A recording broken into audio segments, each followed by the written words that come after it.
A gente vai mergulhar hoje no incrível sistema de comunicação do nosso corpo. Sabe, aquela rede super complexa que liga quando o sistema imune entra em ação? O nosso foco vai ser em dois mensageiros químicos que são cruciais nisso tudo: a histamina e as citocinas. Vamos lá. Para a gente começar, vamos pensar numa coisa que todo mundo conhece ou pelo menos já ouviu falar: uma picada de abelha. A dor vem na hora, claro, mas e o que vem depois?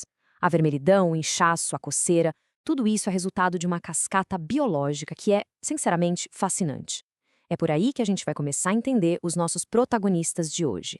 Então, antes de qualquer alarme mais barulhento tocar, a nossa primeira linha de defesa já precisa estar de prontidão. O corpo tem umas células sentinela super especializadas que ficam patrulhando os tecidos o tempo todo, só esperando qualquer sinal de problema, seja um dano ou uma invasão. E quem forma essa linha de frente? Basicamente, duas células: os mastócitos e os basófilos.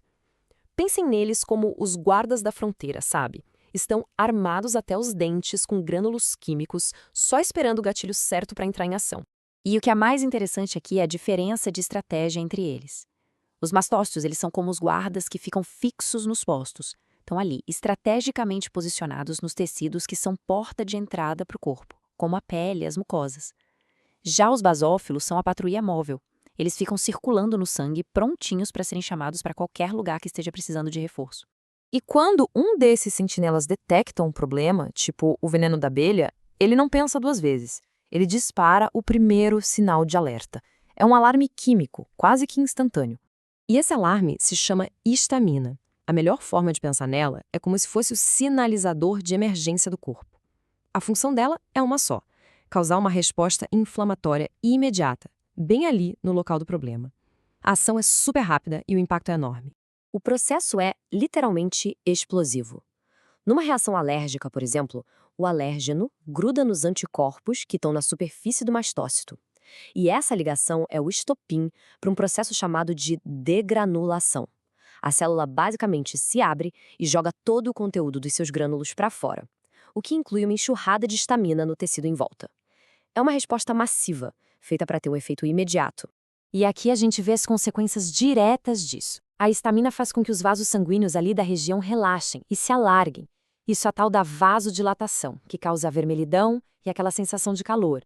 Ela também deixa os vasos mais porosos, digamos assim, permitindo que o plasma do sangue vaze para os tecidos, o que causa o inchaço. E, claro, ela irrita as terminações nervosas, o que provoca a coceira e a dor que a gente sente. Só que uma boa resposta do sistema imune não pode ser só essa bagunça localizada. Depois que a histamina soa o alarme inicial, é preciso ter coordenação, estratégia, e é aí que entra o nosso segundo grupo de mensageiros. As citocinas são, basicamente, os maestros da resposta imune.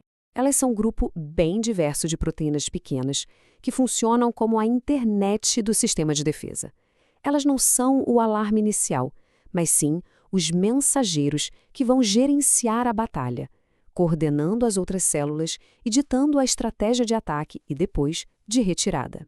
E dentro desse mundo enorme das citocinas, uma família que se destaca são as interleucinas.